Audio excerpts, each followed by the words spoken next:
Bismillahirrahmanirrahim. Dear students, parents, viewers, Assalamu alaikum and welcome. In your previous lecture, we have discussed about countable and uncountable nouns. So today we are going to discuss about the indefinite pronouns. ठीक है, सबसे पहले हमें यहाँ पे आपके लिए कुछ sentences दिए हैं. Even if I forget my lines, I can always think up something else. Just then everybody on stage began shouting. The highlighted words are indefinite pronouns. ठीक है, अब यहाँ पे जो highlighted words है something और everyone, इनको हम क्या कहते हैं? Indefinite pronouns. अब ये indefinite pronouns क्या होते हैं? ठीक है, sometimes we need to refer the people or things without saying exactly who or what they are. ठीक है, कभी कभार हमें क्या करना पड़ता है?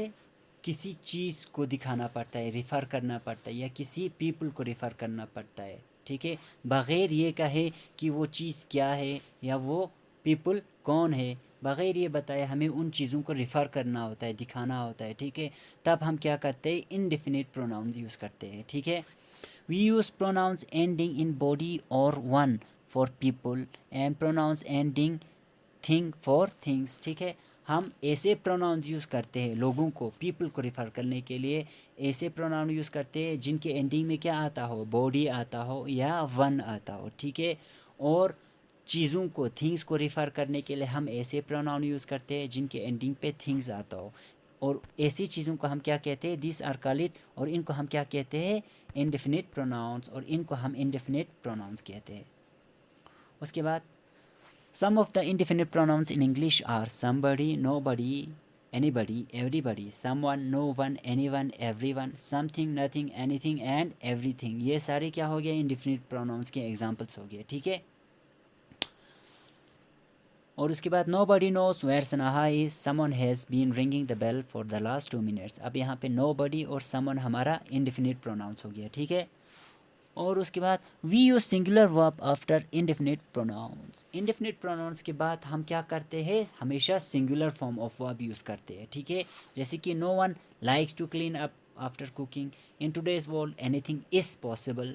ठीक है, नो वन लाइक्स और एनीथिंग इज़ हमारा क्या हो गया? Singular verb. और हम ने किसके बाद यूज़ किया इनको? Indefinite words. जैसे कि नो वन हमारा इंडेफिनिट प्रोनाउंस हो गया, उसके बाद लाइक जो है हमारा सिंगल फॉर्म ऑफ वर्ब हो गया. ठीक है, एनीथिंग हमारा इंडेफिनिट प्रोनाउन, इज़ जो है सिंगल फॉर्म ऑफ वर्ब. ठीक है, उसके बाद complete the sentence with indefinite pronouns. ठीक है, यहाँ पे जो सेंटेंस है इनको कंप्लीट करना है with the use of indefinite pronouns, indefinite pronoun को यूज़ करके. ठीक है, तो पहला आपके लिए क्या है? Did you switch off the oven? I think I smell something burning. ठीक है, उसके बाद दूसरा, देश has seen Ali today. I think he hasn't come to school. ठीक है, अब यहाँ पे जो इंडेफिनिट प्रोनाउन आता है वो क्या है? No one. No one has seen Ali today. किसी ने आज अली को नहीं देखा है. I think he hasn't come to school. मुझे लगता है कि वो स्कूल आया ही नहीं है. उसके बाद do you have any ideas for the fair? I can't think of dash. ठीक है, do you have any idea for the fair? I can't think of anything. अब यह जो एनीथिंग है ये हमारा इनडिफिनिट प्रोनाउंस है. ठीक है, और उसके बाद डैश मस्ट ब्रिंग दियर आउन pencil and pains for the exam. ठीक है, और यहाँ पे हमारे क्या आता है? Indefinite pronoun everybody. एवरीबडी, हर कोई अपना पेन और पेंसिल लेके आएगा एग्ज़ाम के लिए. ठीक है, there is dash in this box, it's empty. It's empty. ठीक है, अब यहाँ पे हमारे इंडेफिनिट प्रोनाउन क्या आता है? Nothing. There is nothing in this box, it's empty. इस बॉक्स में कुछ भी नहीं है, ये बिल्कुल खाली पड़ा है. Meena, there is dash at the door to see you. अब यहाँ पे हमारा जो इंडेफिनिट प्रोनाउन आता है वो है someone. Meena, there is someone at the door to see you. Meena, दरवाजे पर कोई तुमसे मिलने आया है. ठीक है, अब इसके बाद when we refer back to indefinite pronoun we use दे.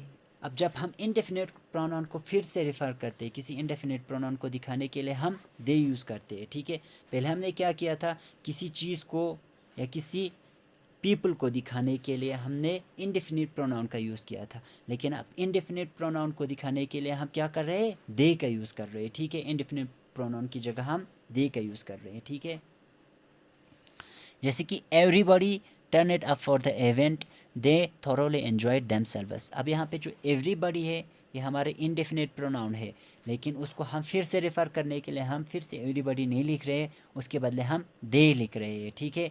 और somebody should tell him this is not right, they have to tell him that very soon। और यहाँ पे somebody हमारा इंडेफिनिट प्रोनाउन हो गया और इसे फिर से रेफ़र करने के लिए हमने दे का यूज़ किया, ठीक है। इसी तरह correct the errors in the sentence, ठीक है।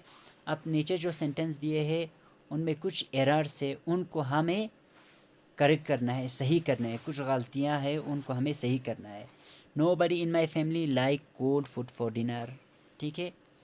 कोई भी मेरे फैमिली में कोई भी डिनर के लिए ठंडा जो खाना होता है उसे पसंद नहीं करता है, कोल्ड फूड को पसंद नहीं करता है। अब यहाँ पे एरर क्या है, एरर उन्होंने नोबडी हमारा इंडेफिनिट प्रोनाउन हो गया और उसके बाद लाइक जो है सिंगुलर फॉर्म जो है यूज़ नहीं किया है उन्होंने, तो हमें यहाँ पे सिंगुलर फॉर्म यूज़ करना है, ठीक है। सिंगुलर वर्ब यूज़ करना है। Nobody in my family likes cold food for dinner, ठीक।